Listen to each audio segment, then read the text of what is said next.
4 साल बहुत लंबा वक्त होता है। 4 साल में और भी चीज़ें हुई। जिस गोदी मीडिया इंडिपेंडेंट ऑल्टरनेटिव मीडिया की बात नहीं कर रही, आप लोग सच्चे दिल से अपना काम करते हैं, हम उसके आभारी हैं। 4 साल में जिस गोदी मीडिया ने उमर के खिलाफ, इन सब लोगों के खिलाफ इतना विट्रियोलिक, इतना जहरीला कैंपेन चलाया था, वो गोदी मीडिया नंगी हो गई इन 4 साल में। उन्होंने उन 4 साल में और भी अलग अलग तरह के विक्टिम ढूंढे जिनके ऊपर मीडिया ट्रायल चलाया जा सकता हो। कई सारे मुसलमान थे, मुसलमानों के साथ तो सबसे आसान बात है, उन्हें आतंकवादी घोषित कर दीजिए या गद्दार घोषित कर दीजिए, पर उनके अंदर ये जहर इतना भर गया और ये ब्लड लस्ट, मैं कहूँगी एक्चुअली वही शब्द होना चाहिए, कि ये जो भूख है एक तरीके से खून की, एक्चुअली वो इतनी आउट ऑफ कंट्रोल हो गई कि वो मुसलमानों को छोड़ के और लोगों पर भी आ गए, बॉलीवुड पर भी आ गए। रिया चक्रवर्ती भी मिल गई उन्हें, शाहरुख खान के बेटे को भी न बख्शा उन्होंने, और तमाम ऐसे लोग। लेकिन इस पूरी प्रक्रिया में हुआ ये कि इन 4 साल में वो भी नंगे हो गए। आज की तारीख में आप लोगों के वीडियो और पॉडकास्ट फिर भी लोग देख लेते हैं, लेकिन आम जनता भी अब जब अर्नब गोस्वामी या उसके जितने भी ट्रू कॉपी वर्जन हैं और उसके जितने गरीब वर्जन हैं उनको सुनती है, वो भी जानती है कि ये झूठ फैला रहे हैं। 4 साल में और भी चीज़ें हुई। जिन लोगों को 56 इंच के कपड़े फिट आते थे, उनके कपड़े नॉर्मल साइज़ के हो गए हैं। जो लोग 400 पार करने गए थे, वो 240 में निपट गए। 4 साल में हमारे न्याय व्यवस्था के जो माननीय न्यायाधीश हैं, उन्होंने भी कई जगह जाके न्याय की परिभाषा पर कई भाषण और एलोक्यूशन कंपटीशन और रिसाइटल दिए, अलग अलग कॉलेजेस में, अलग अलग विश्वविद्यालय में, दुनिया के अलग अलग देशों में भी। 4 साल में इस देश का एक कन्विक्टेड, मैं नहीं कह रही हूँ, हमारी न्याय व्यवस्था ने जिसको कन्विक्ट किया है रेप का, वो इंसान राम रहीम, वो भी 4 साल में 10 बार बेल और परोल पा गया। 4 साल में गुजरात सरकार ने नई किस्म की बेशर्मी की हदें पार करी और बिल्किस बानो के कन्विक्टेड रेपिस्ट को अच्छे व्यवहार के तहत रिहा भी कर दिया।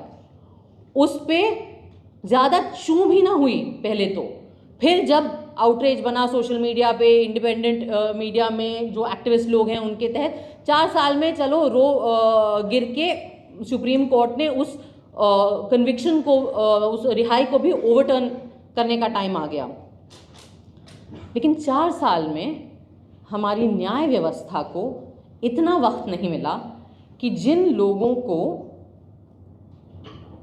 और ख़ास करके वो चुनिंदा लोग, मैं उस पर भी आना चाहूँगी कि जिन लोगों को झूठे इल्ज़ामात तहत, और जो सबको पता है क्योंकि वीडियो एविडेंस है, आज की डेट में अलग अलग मीडिया पे काफ़ी सारा एविडेंस है, झूठे इल्ज़ामात के तहत गिरफ्तार किया गया, उनके खिलाफ, कई लोगों के खिलाफ ट्रायल भी उन्होंने शुरू करने का वक्त उन्हें नहीं मिला।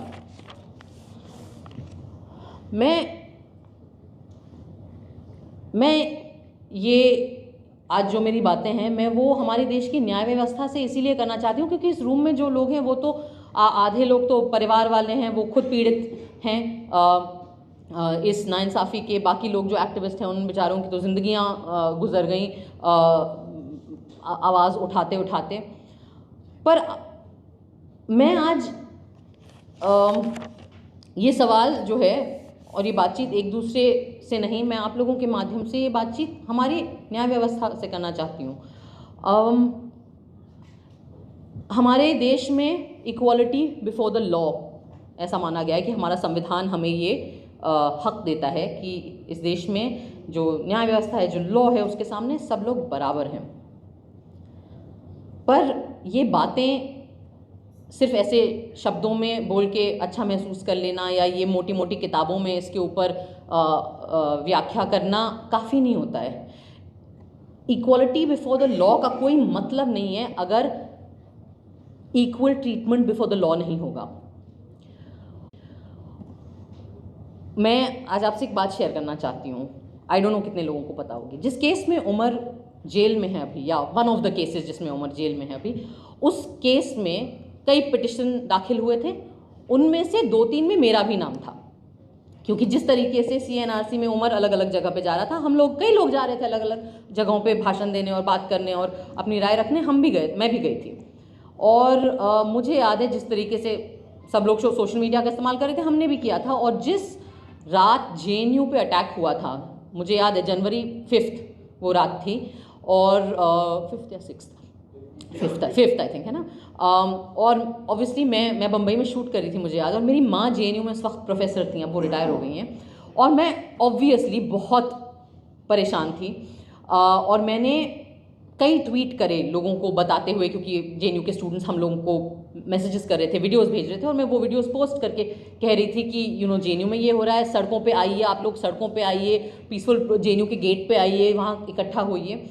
तो जिस तरीके का क्लिप उमर का सर्कुलेट हुआ था, जिस पर फाइनली उसके ऊपर अरेस्ट हुआ, उस तरीके के मेरे ट्वीट्स को भी लिया गया था, और मेरा भी नाम कई पिटिशंस में आया।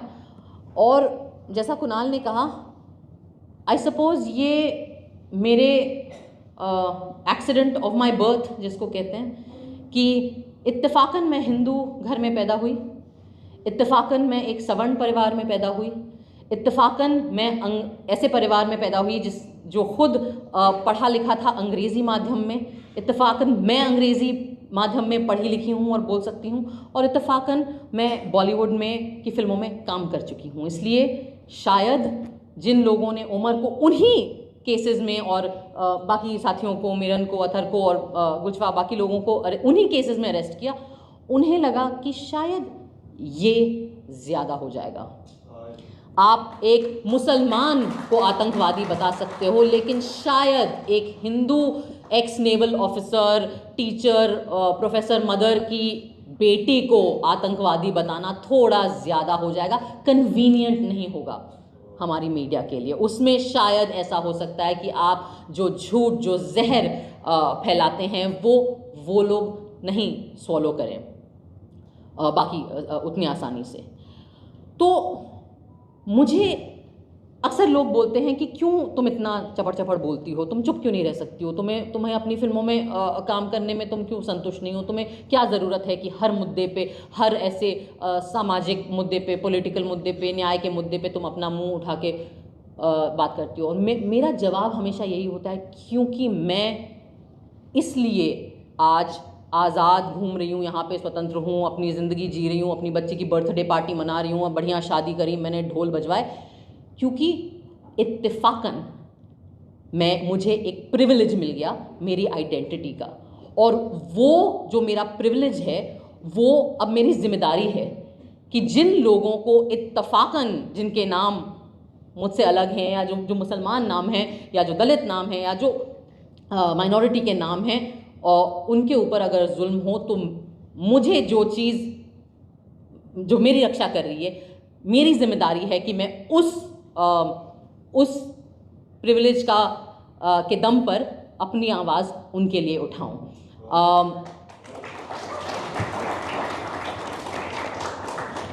मैं एक और सवाल पूछना चाहती हूँ, और हो सकता है अब तो खैर IPC बदल गया है, पता नहीं कौन सी एक नई भारत कुछ क्या BNS कुछ न्याय, क्या भारतीय न्याय संहिता आ गई है। मैंने उसके पढ़े नहीं है क्या क्या उसमें रूल हैं, तो अब मुझे पता नहीं कि अगर अगली चीज़ जो मैं बोलूँगी उसमें कोई ऐसे कुछ केस बन जाएगा, बन भी सकता है। हमारे देश में आजकल कमाल तो ये है कि किसी भी बात पे केस बन सकता है और हो सकता है आपके ऊपर। मैंने कहीं पढ़ा था कुछ महीने पहले, और बोनो ने भी मुझे बताया था कि उमर की एक डेट आने वाली थी बेल की, और उसके पहले ही जो न्यायाधीश थे जिन्होंने सुनना था वो केस, उन्होंने अपने आप को रेक्यूज़ कर लिया। तो पहले तो मुझे समझ नहीं आया कि रेक्यूज़ क्या होता है, मैंने ये वर्ड पहले सुना नहीं था, तो मैंने उसको गूगल किया, और तो उन्होंने ऐसे अपने आप को निकाल लिया उसमें से कि नहीं, मैं नहीं समझता कि मैं काबिल हूँ कि मैं ये केस सुन सकूँ। क्यों? काबिल नहीं हुआ। बड़ी पढ़ाई लिखाई करी होगी आपने जज बनने के लिए, कई सालों से आप आई एम अज्यूमिंग हमारे ही टैक्स के पैसों की तनख्वाह आ रही होगी आपको, हमारे ही टैक्स के पैसों से जो घर बनते हैं सरकारी उनमें आप रह रहे होगे, हमारे ही टैक्स के पैसों से जो पर्क्स आपको मिले हैं उन पे आपकी ज़िंदगी कंफर्टेबल है। तो आपको क्यों ये हक है अपने आप को रिक्यूज़ करने का अपनी जिम्मेदारियों से? क्या ये हिंदुस्तान के नागरिकों के साथ गद्दारी नहीं है? हो सकता है आपको लगे कि मैं बहुत भारी भरकम शब्द इस्तेमाल कर रही हूँ, लेकिन आपको नहीं लगता कि जिन लोगों को के हाथ में सत्ता दी गई है हमारे इस लोकतांत्रिक व्यवस्था के थ्रू, जिन्हें, तो आपको नहीं लगता कि उस सत्ता की जिम्मेदारी आप पर बनती है? आपको नहीं लगता कि जो प्रिविलेजेस आपको मिले हैं अपनी पोजीशन की वजह से कम बेसिकली आपको सिर्फ इतना कहा जा रहा है कि आप अपना काम करें, आप केस पढ़ें, आप अपनी बुक्स देखें, आप अपना कॉन्स्टिट्यूशन देखें, आप जो भी आईपीसी देखें और आप उसके ऊपर डिसाइड करें। इसका आपको वक्त नहीं मिल रहा है। कपिल सिब्बल साहब ने कहा कि मुझे 20 मिनट दे दीजिए, आपको 20 मिनट नहीं मिल रहे हैं। माननीय प्रधानमंत्री के साथ आपको गणेश पूजा करने का बहुत वक्त मिल गया था, पर अपना काम करने के लिए 20 मिनट नहीं मिलते हमारे न्यायाधीशों को।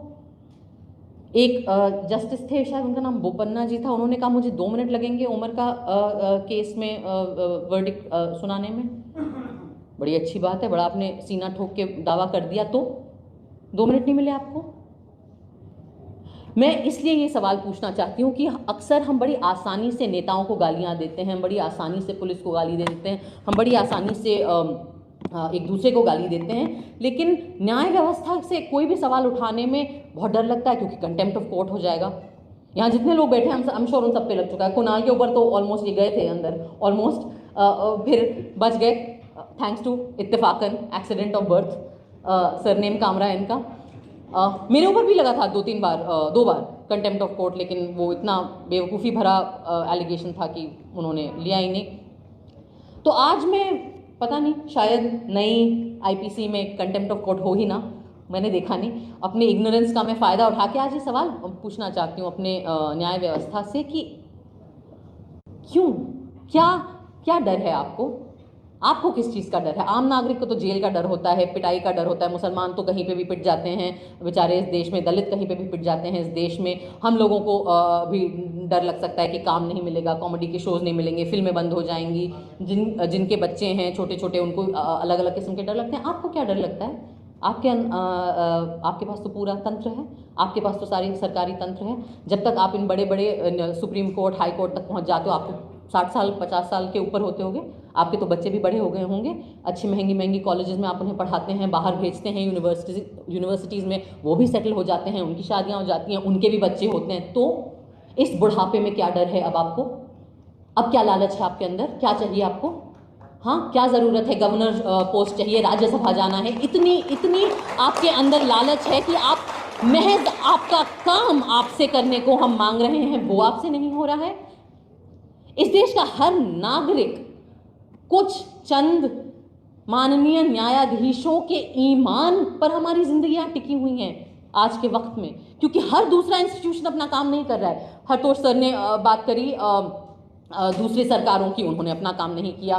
कुणाल ने बात करी गोदी मीडिया की, मेन स्ट्रीम मीडिया की, वो अपना काम नहीं कर रही। पुलिस तो हमारी खैर वाहवाही है, वो अपना काम नहीं करती। तो फिर हम क्या करें? हम कुल मिला के हमारे पास बच जाता है अपना संविधान, और हमारे संविधान के जो कथित रक्षक हैं उनकी तरफ हम देख सकते हैं। तो इसलिए मैं आपसे पूछ रही हूँ आज ये सवाल इस देश के हर नागरिक के तरफ से कि आपको क्या डर है, आपको क्या लालच है? आप, ऐसा कैसे होता है कि आप लोग अपना बेसिक काम नहीं कर पाते हैं? इतना वक्त आपको लग जाता है, और वो भी जब हर अति पार हो जाती है, तब आपके अंदर जब स्टेट्स के चीफ मिनिस्टर अरेस्ट होने लगते हैं, जब इतना सर से पानी इतनी ऑब्वियस चीज़ें हो जाती हैं, उसके बाद इलेक्शन आ जाता है, फिर 400 पार नहीं होते, आप हार ही जाते हैं, आपको बैसाखी की सरकार चलानी पड़ रही है, तब हमारे माननीय न्यायाधीशों को वक्त मिलता है कि वो बेल की सुनवाई लोगों की करना शुरू कर दें। मैं नहीं मानती कि ये किसी भी प्रकार का न्याय है। न्याय करने में होता है, न्याय बोलने में नहीं होता, न्याय भाषणबाजी नहीं होती, न्याय एक्शन होता है। और आज मैं ये बोलना चाहूँगी कि मुझे इस देश के नागरिकों के साथ कई लोगों ने गलत किया। अगर मैं अंग्रेजी में बोलूँ, then the citizens of our country have been let down by almost every institution that has been given power by the democratic setup of our country. But I don't believe that any institution has let down the citizens of our country like the judiciary of this country. And I think that's a crying shame. शर्मनाक है ये बात। और मुझसे पूछा जा सकता है कि क्यों तुम्हें क्यों इतनी इमोशनल होने की बात नहीं है। नहीं है क्योंकि जब बेल नहीं मिलता है ना, तो ऑफ कोर्स परिवार परेशान होते हैं, माएँ बेबस होती हैं, बहनों का दिल दुखता है, बच्चे बड़े हो जाते हैं, आपको देखने को नहीं मिलता। Sorry, I am little hormonal and emotional. मेरी बच्ची बहुत छोटी है अभी, I am a nursing mother, so अगर मैं इमोशनल हूँ तो मैं माफ़ी चाहती हूँ। लेकिन मैं आपका ध्यान, या मैं आपको रिमाइंड करना चाहूँगी, मैं हमारे न्याय व्यवस्था को रिमाइंड करना चाहूँगी कि बेल की सुनवाई टाइम से नहीं करना सिर्फ एक नहीं हुआ, हो गया, ये नहीं होता है। क्योंकि जब आप टाइम से बेल ग्रांट नहीं करते ना, तो 84 वर्ष के एक्टिविस्ट जैसे स्टैन स्वामी थे, उनकी जेल में मौत भी हो सकती है। तो ये जो आप पर जो भार है, और आपने जो अपनी जिम्मेदारी सही वक्त पे नहीं करी है, उसका प्राइस बहुत ज़्यादा होता है और वो बहुत गलत होता है। और वो हर किताब में, हर धर्म के आस्था के नज़रिए से देखें, आप हर लीगल एंगल से देखें, तो वो घोर नाइंसाफ़ी है। और अगर हम आगे इसी पथ पे चलते गए तो मैं बिल्कुल 2 टूक ये कह सकती हूँ कि इस देश की मेन स्ट्रीम मीडिया जो है, उसके हाथों पे खून है। उसने हिंसा भड़काई है। जो लोग दिल्ली के दंगों में मरे, उनका खून हमारी मेन स्ट्रीम मीडिया पर भी है, और लोगों पे हो ना हो। लेकिन मैं ये भी कहूँगी कि अगर ऐसे ही चलते रहा तो वो जो खून के धब्बे हैं, वो हमारी न्याय व्यवस्था के दामन पर भी लगेंगे, वो छींटें आप पर भी आएंगी। इसलिए इस मंच से मेरी अपील है, बहुत ज़्यादा हम नहीं मांग रहे, अपना काम करिए। धन्यवाद।